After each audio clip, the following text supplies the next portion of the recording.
If you feel jumpy about reptiles and snakes in particular, you might want to not watch this one. If you don't have any problem with snakes but are a bird lover, you might also want to sit this episode out. You've been doubly warned, as in today's video, we'll explore a small island off the Brazilian coast where the combined forces of isolation and evolution have created an almost perfect bioweapon. A cunning snake capable of tricking their avian prey into a false sense of security before injecting them with a venom so potent and corrosive it could allegedly dissolve human flesh. If that image appears terrifying, try and multiply that by a factor of at least 2,000, for the island we're talking about is absolutely devoid of human life, yet it is teeming with slithering ophidian menace. Visitors are in fact not allowed on the island in case they encounter the very likely prospect of a venomous kiss. But as we travel deeper into the depths of the rainforest, we will learn how the snakes in question may suffer from over-exaggerated negative PR, and how their venom may actually become a force for good for the sake of medical science. Perhaps they're not the bad guys in this story. Is the visitor ban intended to protect us from the snakes, or to protect the snakes from us? Welcome to the island of Queimada Grande, better known as Snake Island. The island of Queimada Grande is located 35 kilometers off the coast of Itaham, not far away from Sao Paulo, Brazil. Thanks to outstanding biodiversity, the islands and the smaller nearby Queimada Pequena are part of an area of relevant ecological interest, and under the supervision of the Butantan Institute, an organization dedicated to medical and pharmaceutical research. The waters surrounding Queimada Grande boast excellent visibility, allowing divers to enjoy the sight of marine animals such as barracudas, basking sharks, flying fish, stingrays, and turtles, with the added attraction of two wrecked merchant ships. One of them, the 110-meter-long Tocantins, rests under the sea in an almost vertical position. If said divers wanted to swim ashore on Queimada Grande for a rest, and why not then a picnic, they'd have a hard time. The coastline does not feature any beach nor cove, and disembarking would be made extremely difficult by the presence of rocky platforms covered in silt. If our diving friends made it past these obstacles, they would be rewarded with 430 square kilometers of luscious Atlantic forest. This is a type of moist tropical forest typical of coastal areas, which stretches from northeastern Brazil down to southeastern Paraguay. The Atlantic forest of Brazil is home to an incredible biodiversity, counting some 20,000 species of plants. At least one of these species, the flowering plant Burrasoa apiculata, is now extinct in the Sao Paulo state, but can still be found on this island. Nothing like working from a cafe, is there? The atmosphere, the coffee, the public Wi-Fi. No public Wi-Fi! That can be dangerous, but don't worry, not with today's fantastic sponsor, that's Surfshark. Look, public Wi-Fi. Bit of a hotspot for hackers, really, because they're like, unsecure, huh? Access your data. But with Surfshark VPN, all of your data is encrypted. It masks everything you do online, keeping your personal data secure and private. So no more worries about snoopers. And it gets better. You can travel the world with just one click. Are you on holiday, missing your favorite Netflix shows from back home, or just want a bigger Netflix category? Well, fire up Surfshark, hop on over to another country, and voila, access granted. A whole new lot of shows to watch, or your shows from back home, whatever you're into. Plus, Surfshark help you snag the best deals online by changing your virtual location. Whether you're shopping for flights or gifts, switch servers and see those prices drop. Plus, they've got clean web to block ads and malware, and multi-hop for extra security. All the perks, none of the hassle. Stay private and secure online. It doesn't have to be pricey. Surfshark cover you for all devices with just one subscription. So, head to surfshark.deals/places and use the promo code PLACES for 4 months extra. Stay safe, stay connected, happy surfing. Thank you to Surfshark for sponsoring, and now back to today's video. The terrain on the islands, mostly flat, with only 2 elevations, the highest measuring 206 meters. The other, lower elevation, is the site of the only sign of human presence, a lighthouse operated automatically since the early 1920s and visited by the Brazilian Navy for maintenance only once a year. If you want to verify this description with your own eyes and land on Queimada, be warned that visitors are actively discouraged from setting foot there. Only Navy personnel and accredited researchers can in fact visit the island, and the latter have to first obtain a special permit. There's a very good reason to prevent people from flocking to this tiny tree-covered rock. The same reason why it's known as Snake Island. The island is in fact populated by some 15,000 snakes. The majority of slithering reptiles living here belong to the species Dipsas albifron, or Sauvage's snail eater. They are a rather common species found on the mainland as well. They're non-venomous, they're harmless, and they feast on a diet of snails. One would wish they munch on all sorts of unpleasant critters, but unfortunately the cockroaches and the locusts which infest the islands are just not on their menu. Besides the snail eaters, the remaining portion of the snake population is made up of Bothrops insularis, or golden lancehead, a species of pit viper found exclusively on Queimada Grande and infamous for being one of the most venomous snakes on the planet. The danger posed by these slithering creatures was well known to local fishermen. Those who were forced to disembark on the island took to setting the vegetation on fire to scare away the vipers. And that's where the official name of the island originates. Queimada in Portuguese means burned. The golden lanceheads are clearly the stars of the show when it comes to discussing Queimada, and they're the reason why the island has gained a reputation as one of the most lethal and dangerous locations in the world. A reputation, be it positive or negative, can be the result of verified facts, enticing legends, or indeed both. And before we get up close and personal with the Bothrops insularis, let's hear about some of the stories which have circulated about Snake Island in the past century. One of the earliest legends about Queimada deals with the presence of the lanceheads on the islands, why there are so many, and why they only live on this minuscule little strip of land. The reason, according to this origin story, is simple: pirates. In an unspecified past, a crew of pirates hid their treasure on Queimada Grande, and to protect it from other plundering scallywags, they set free hundreds of snakes on the island. Now, it makes for a fantastic tale, but there is absolutely no proof that sea rovers with a passion for reptiles ever visited this location. The lore of Queimada also includes some horrifying cautionary tales, probably conceived to scare away visitors. In one often repeated yarn, a fisherman once landed on the island in search of bananas. Days later, he was found on his boat, lying dead in a pool of his own blood and covered in snake bites. In another version of the story, the man hungry for bananas was not a fisherman, but the keeper of the lighthouse. Sometime between 1909 and 1920, the poor sod ventured outside in search of bananas. He found the lanceheads instead and never returned. A search party was dispatched into the forest, but all its members died, one by one. Now, if they all died, it's not exactly clear who survived to tell the story. Perhaps a second, luckier search party, but I'm not here to point out plot holes, so let's move on. The lighthouse keeper, or at least a lighthouse keeper, is the protagonist of yet another tale. The story goes that the man had moved his entire family to the island, but one night he had left one window open. A group of snakes then slithered into the house and attacked Mr. L. Keeper, his wife, and 3 children. The family survived the first attack and immediately ran for their boat, trying to escape the island. And that's when the Machiavellian vipers of Queimada unleashed the second part of their plan. Several of them descended down from the trees by the shore and fatally envenomated the unfortunate family. I realize the mere thought of this happening may be terrifying, but any snake expert would reassure you that pit vipers tend to leave humans alone and would bite them only if threatened. Did the golden lanceheads feel threatened by the loud snoring of Mr. Lighthouse, maybe? Again, not here for the plot holes. These 3 examples can be quickly and easily dismissed as just made-up legends. But the recent popularity of Queimada on online media has spawned a plethora of claims, only apparently more realistic.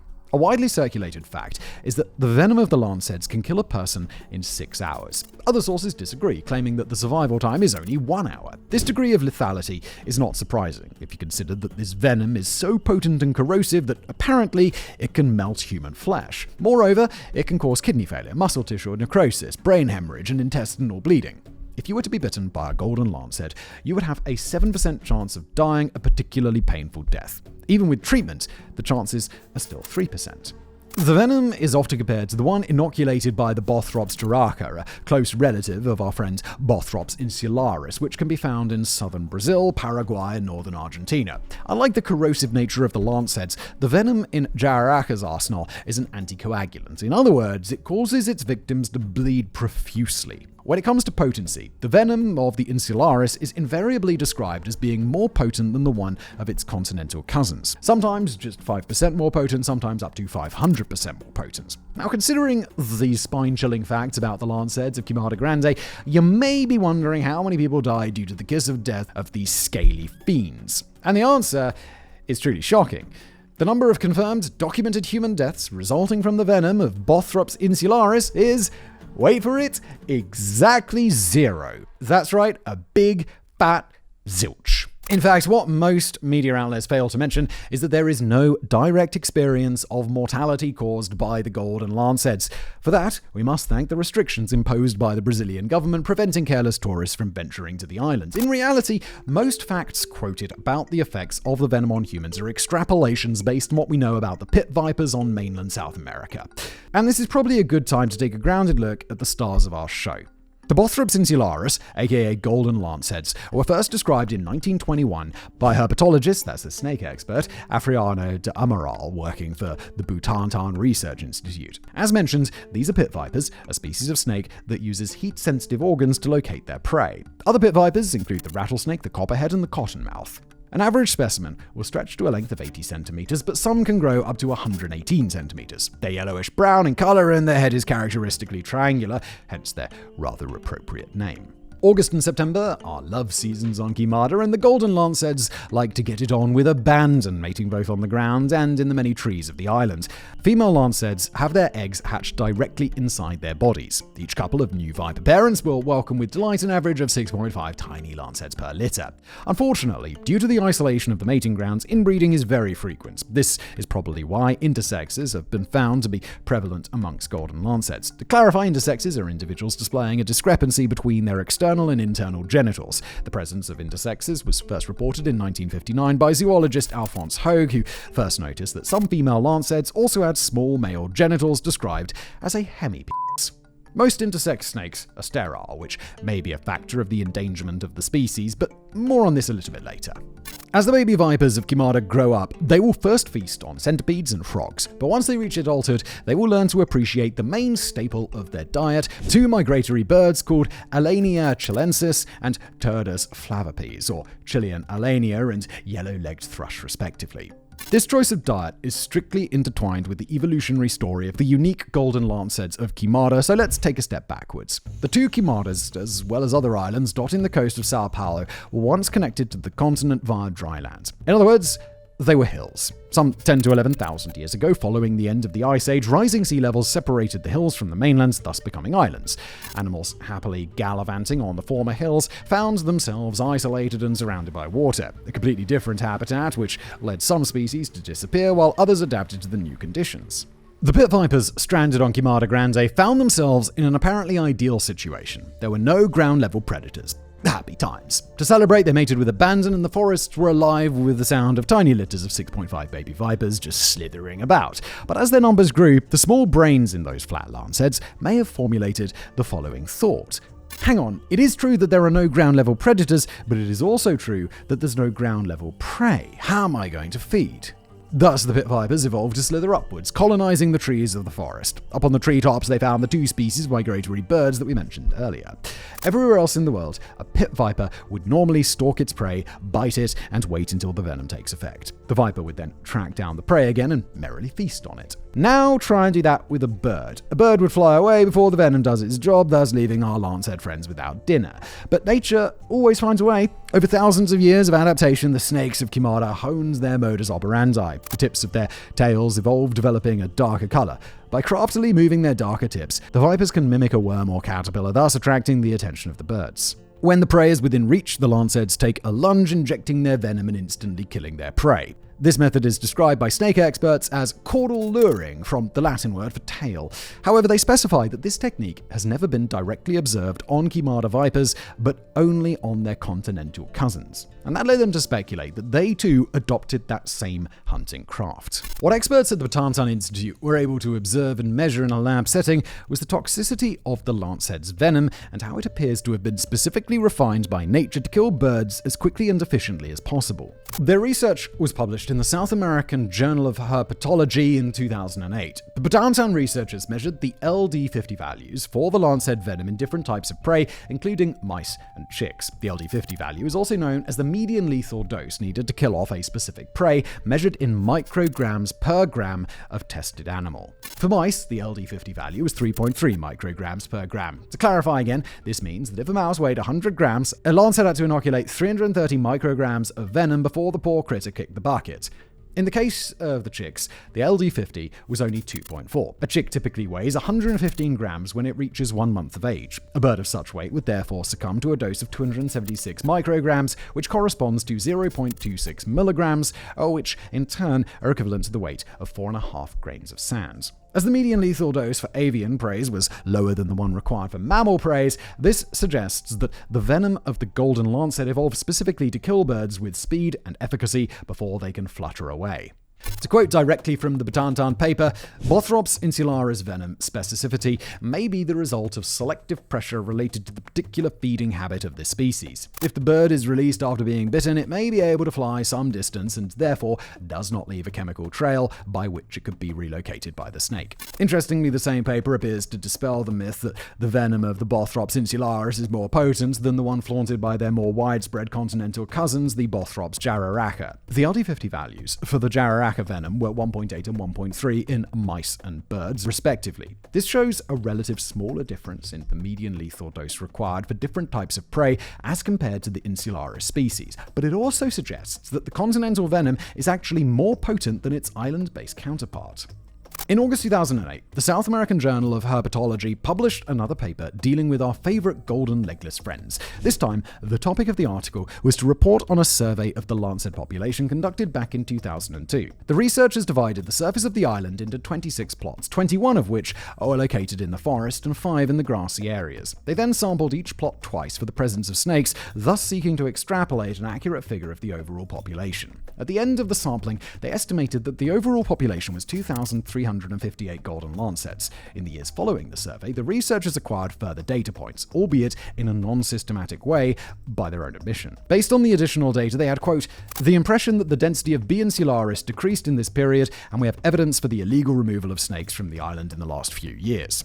The dwindling numbers may have been caused also by changes in the local flora. Sporadic excursions on the island conducted by Navy personnel, researchers, and authorized fishermen brought to Queimada invasive grasses, which do not provide sustenance nor shelter to local fauna and are prone to fuel periodic fires. Another green invader is the cat scratcher, a liana, which suffocates local trees, which would normally attract migratory avian species. As fewer birds make a stop over the islands, the golden lancets have fewer chances to catch dinner, thus leading to a decrease in their population. In January 2021, the South American Journal of Herpetology published the results of a second survey, which estimated the population at 2,899 individuals. So the lancet appears to have increased by over 23% in a period of 19 years, so good for them. But these vipers have been categorized as a critically endangered species by the International Union for the Conservation of Nature, as they are at an extremely high risk of extinction in the wild.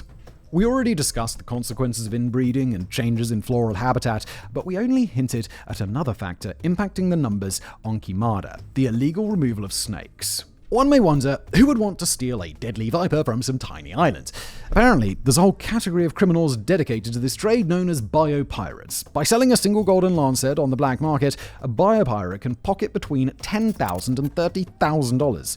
The question now is, well, who would want to buy those snakes and why? And the answer is not entirely clear. The most frequent explanation is that small biotech companies with little scruples may wish to investigate the pharmaceutical properties of the viper's venom and beat larger research institutes to filing a new patent for some wonder drug. This is not entirely implausible, although not so easy to pull off. Pharmaceutical patents must be supported by clinical trials, and clinical trials are subjected to ethics committees who expect the researchers to indicate the provenance of the samples collected. Remember the trial in which the venom was tested on mice and chicks? In that paper, the Butantan researchers even mentioned from which farm they sourced their chicks. Speaking of the Butantan, the vast majority of investigations conducted over the lancets and their venom is conducted by this institution. Their research can be divided into 4 strands. First of all, investigators aim simply at understanding better the characteristics of the vipers of Queimada. Then, there is research aimed at treating the victims of snake bites. As clarified earlier, there are no recorded victims of golden lancets. However, their continental jararaca cousins account for 90% of all snake bites in Brazil. By studying the evolutionary pattern of the Bothrops insularis,